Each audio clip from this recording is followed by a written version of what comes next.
선임이 피드백을 해줌에도 불구하고 이런 점들을 지적이라고 생각하고 전혀 반영하려는 시도조차 하지 않는 분들이 많습니다. 좀 반영하는 척이라도 해야 되는데. 안녕하세요, 루벤입니다. 오늘은 4번 항목에 대해서 알아보도록 하겠습니다.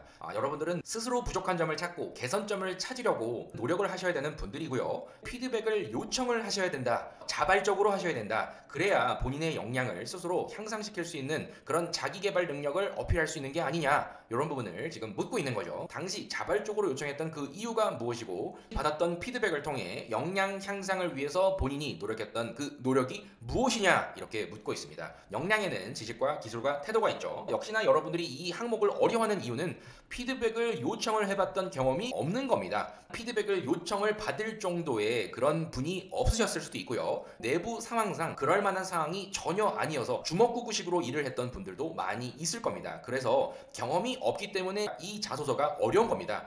절대 자소서가 잘 읽히냐, 이런 부분을 물어보는 거는 별로 소용이 안 됩니다. 피드백을 요청을 할 때 어떤 부분을 준비를 해 가야 하고, 또 피드백을 통하여 어떤 역량을 향상시킬 수가 있을지, 이런 점들은 상사나 아니면 사회 경험이 풍부한 일을 잘하는 분께 여쭤보는 게 중요합니다. 그래서 가장 제가 중요하게 생각하는 부분은 스스로의 학습, 본인 스스로 피드백 없이도 충분히 잘할 수 있다, 이런 생각을 하는 게 아니라 나보다 더 역량이 뛰어난 그 대상자를 어떻게 선정을 하고 바로 위에 선임이 될 수도 있고 또 어떤 특정 대상자가 될 수도 있지만, 피드백이라는 것을 요청을 한다는 것은 나는 상대방의 시간을 빼앗는 겁니다. 그런 점들을 정확히 아셔야 되고요. 그 상대방의 시간을 빼앗기는 했으나 어떻게 최대한 효과적으로 효율적으로 그 시간을 활용할 것인지, 피드백을 요청을 할 때 단순히 구두상으로 할 것인지 문서상으로 할 것인지, 문서상으로 갈 때도 어떤 식으로 그 문서를 담아낼지, 한 장인지 10장인지 뭐 이런 부분부터 해서 그것을 어떻게 그 이후에 반영하려고 했는지, 이런 점들도 다 담아내셔야 되기 때문에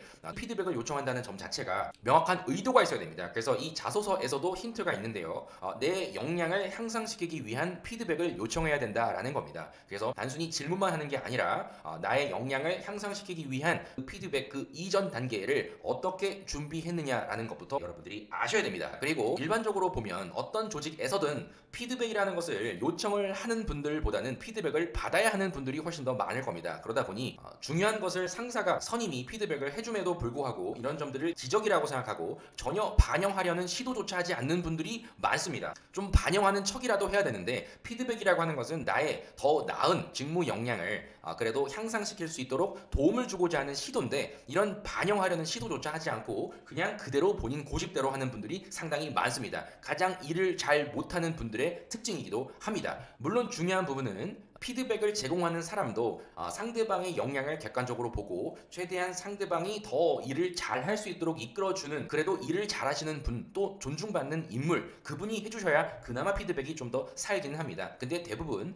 간섭이나 기적처럼 느낄 수 있는 그 억양으로 지시하는 듯한 그런 피드백을 제시를 한다고 하면 요즘에 근무하는 분들은 이런 피드백을 전혀 받아들이질 않습니다.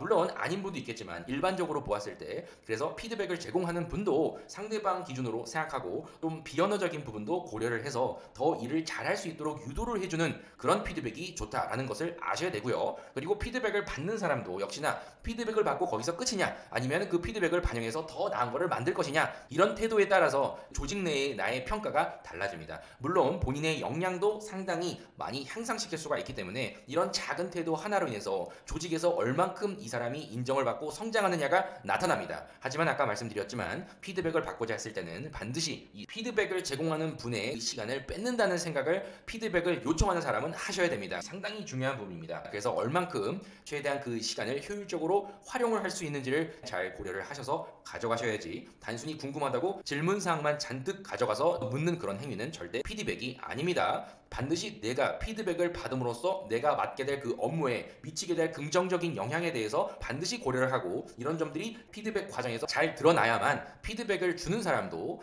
이런 시간을 의미 있게 활용할 수가 있다, 이런 성숙한 조직 가치관이 필요합니다. 이런 점들을 꼭 강조를 하고 싶습니다. 그래서 피드백을 받고자 하는 내용을 보고서 형태로 작성하는 게 좋을 거고요. 그리고 피드백을 주시는 분의 성향에 따라서 최대한 시각적인 효과와 글자 수, 글자 간의 간격, 이런 여러 가지의 추가적인 요소도 있겠죠. 그래도 여러분들이 꼭 생각을 하셔야 되는 그 사고는, 피드백을 받는다는 것은 성장과 발전을 이룰 수 있다. 나 개인적으로도 좋지만 조직에게도 기여를 할 수 있는 기회가 된다. 그리고 의사소통 과정에 개선점을 마련할 수 있으며 문제 상황을 사전에 방지할 수 수 있고 팀워크도 강화할 수 있으며 성과 또한 늘 개선할 수 있을 것이다. 이런 사고를 강조하시는 게 중요하니까 이 문장들은 정지를 해놓고 쓰셔도 되는 문장입니다. 그대로 쓰지는 마십시오. 그래서 예시로 드려본 부분이 다음과 같습니다. 간호사분들이 이번에 행정직으로 지원을 하시는 분들이 많기 때문에 간호사분들은 충분히 이해를 하실 수 있는 자소서가 지금 예시로 블로그에 올려드렸습니다. 제가 굳이 이 부분은 생략을 할 테니까 블로그에 가셔서 한번 보시는 것을 권해드립니다. 나의 메인 경험이 있다. 그 당시에 중요하게 생각한 것은 어떤 부분이다. 그래서 주도적으로 나는 다음과 같은 두 가지 행동을 하였다. 우선도와 시급도에 따라서 이렇게 했으며 나는 피드백을 받을 때 가장 중요하게 생각한 것은 이런 조직 중심의 사고였다. 그래서 결과 이런 사고를 가지고 피드백 이후에 행동으로 옮겼을 때 다음과 같은 조직에 좋은 점이 일어났다. 그래서 이런 내가 행정직으로 갔을 때도 이런 역량을 꾸준히 강화하여 좋은 점을 계속 공단에게 안기겠다. 간호간병 통합 서비스에 대해서도 꼭 간호사가 아니라도 여러분들이 아셔야 되는 내용 중에 하나입니다. 건보와도 관련이 있고요. 그래서 이런 부분에 있어서 이 통합 서비스가 도입이 됐을 때 반응, 또 이런 점들, 이런 인터뷰, 그리고 참고를 할 수 있는 올해 최근 기사 이런 점까지 여러분이 아셔야 되는 배경 지식일 수도 있기 때문에 이렇게 적어두었으니 꼭 블로그에 가셔서 보시는 것을 권해드립니다. 여러분 토론할 때 이런 주제 분명히 할 수도 있어요. 이 건보와의 연관성까지 참고를 하시라고 간호간병 통합 서비스의 제공기관의 성과 평가, 인센티브 지표 이런 점들도 올려드렸으니까 간호 이력이 있으신 분들이라고 하면 조금 더 구체적으로 보시는 게 중요하겠죠. 상당히 우리 국가적으로도 이런 서비스가 도입됨에 따라 재정적인 부담을 덜 수가 있고 복지 수준을 더 높일 수가 있다. 하지만 여전히 문제가 되는 것은 믿고 맡기지 못하는 대상자가 많다. 이런 점들을 아셔야 될 겁니다. 그래서 본인은 어떻게 생각하느냐 이런 걸 얘기하는 게 토론이자 발표겠죠. 참고로 하시고요. 다시 강조드리지만 피드백을 요청하는 태도가 처음에 중요합니다. 이 부분부터 제가 말씀드렸던 사항을 다시 한번 돌려보면서 생각을 하십시오. 다시 재해석을 하셔도 괜찮습니다. 이런 경험이 없던 분들이 더 많아요. 도저히 쓰는 게 소재 잡는 것부터 어렵다. 이런 분들은 제가 댓글로 옥화방 링크를 드릴 테니까 다들 들어오셔서 함께 마무리를 해봅시다. 무조건 첨삭을 받는다라고 하기보다 소재 정도는 본인이 생각할 정도는 됐으면 좋겠습니다. 그럼 다음 영상에서 나머지 항목에 대해서 알아보도록 하겠습니다. 그럼 여러분들 자소서 완성도 최대한 높여봅시다. 감사합니다.